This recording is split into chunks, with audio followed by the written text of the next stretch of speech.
En primer lugar, agradecer nuevamente a SOFOFA. Para nosotros como KPMG es un placer y como siempre muy agradecido de poder conjuntamente poder brindar este tipo de seminarios entre otras actividades.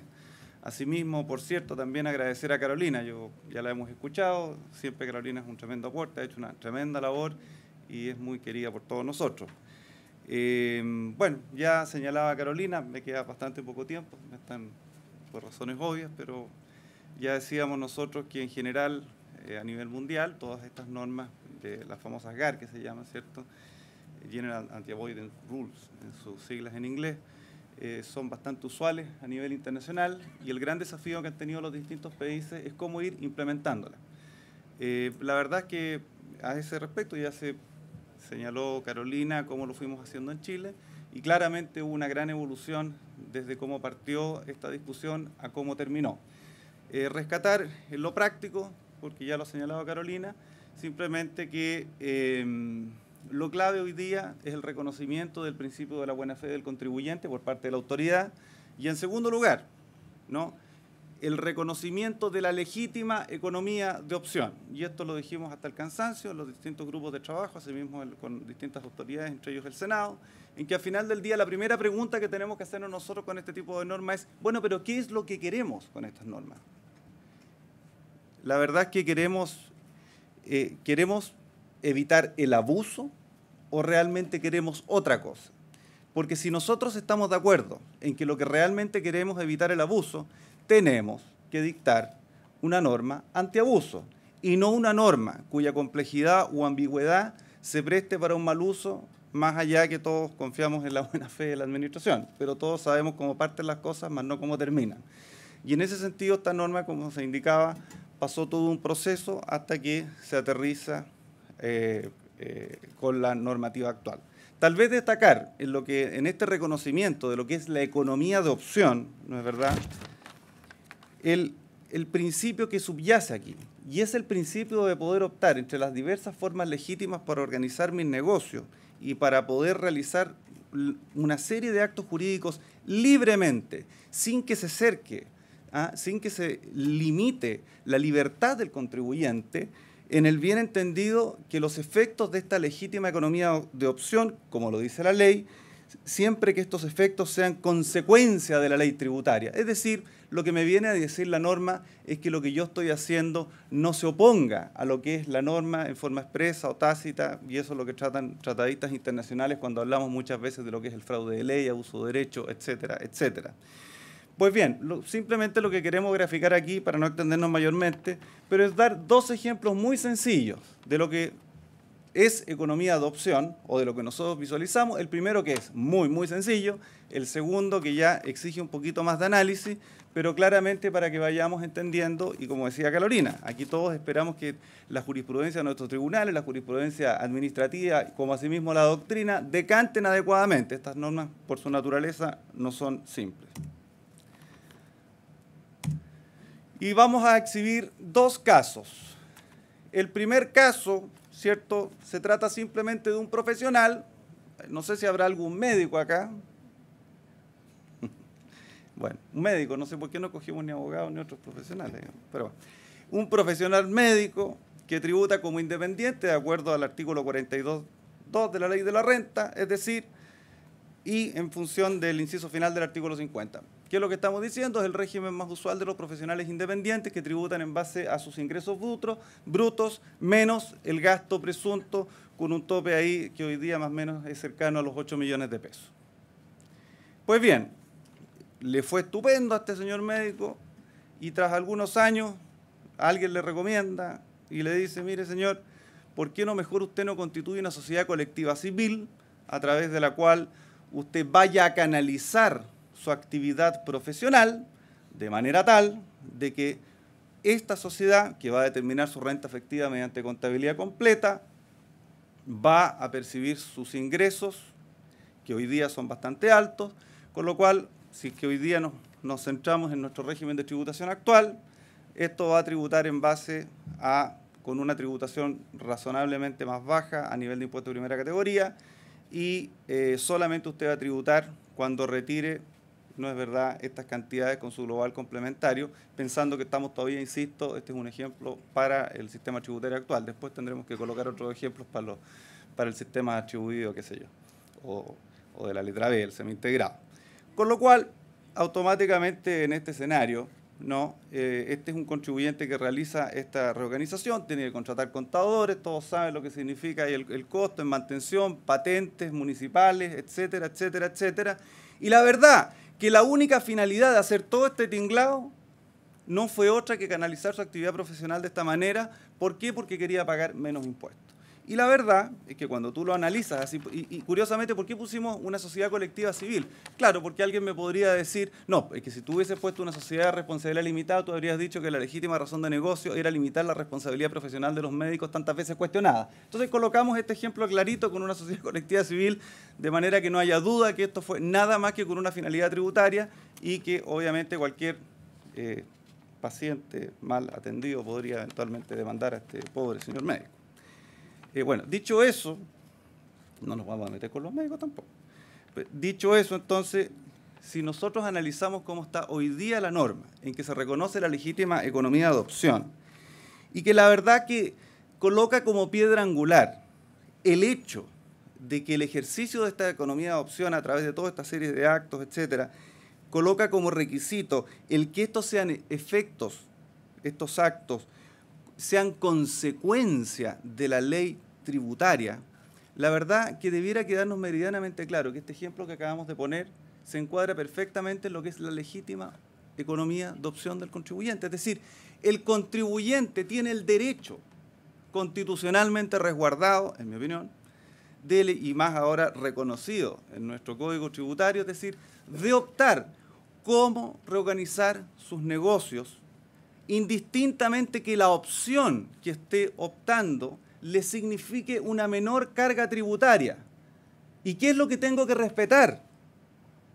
Que los efectos de sus actos sean una consecuencia de la ley tributaria. Es decir, que yo no me esté oponiendo con lo que estoy haciendo, ni siquiera indirectamente, a la norma tributaria. La norma tributaria en ninguna parte me está diciendo, oiga señor, usted tiene que optar por el camino más gravoso para desarrollar su actividad profesional, en el ejemplo. Por el contrario, la ley tributaria me está colocando diversas opciones para yo canalizar esa actividad profesional. Este ejemplo que para nosotros es tan simple, curiosamente, como señalaba Carolina, cuando uno leía el proyecto de ley inicial, incluso generaba alguna duda. No te digo que uno hubiese concluido necesariamente que podía ser cuestionable este caso, pero sí generaba algunas dudas, porque el proyecto original lo que decía era que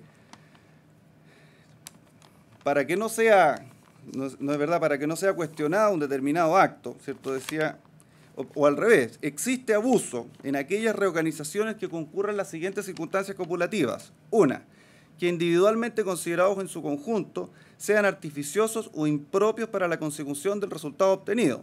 Definición del diccionario de la RAE, artificioso, hecho elaborado con artificio, arte, predominio, disimulado, cauteloso, doble. Impropio, falto de las cualidades convenientes según las circunstancias.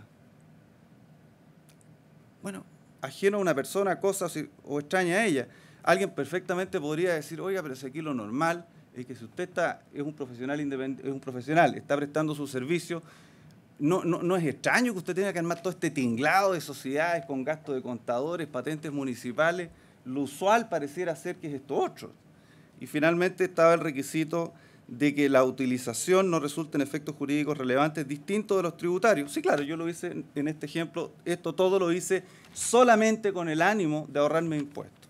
Lo importante entonces, insisto, cuando tenemos el reconocimiento de la economía de opción en nuestro Código Tributario, es que hoy día nosotros podemos decir legítimamente, señores, esta es una legítima economía de opción.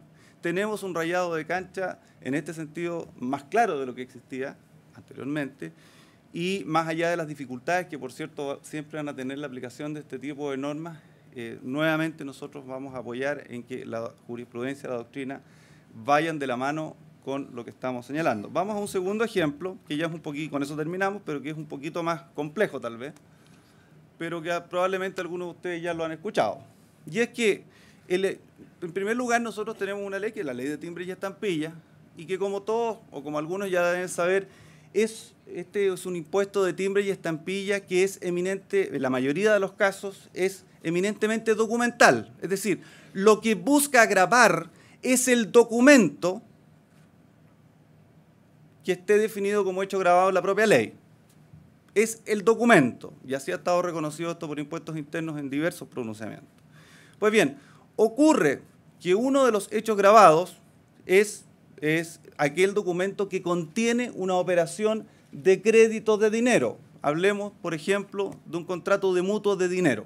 Bueno, ¿y qué es lo que ocurre entonces cuando una compañía, un grupo de compañías pertenecientes a un mismo grupo empresarial, decide una compañía A, o ya no sé, porque ya no estoy leyendo esto, pero una de las compañías decide prestarle dinero a otra compañía y resulta que, de acuerdo al Código Civil, el contrato de préstamo de dinero o el contrato de préstamo es un contrato real.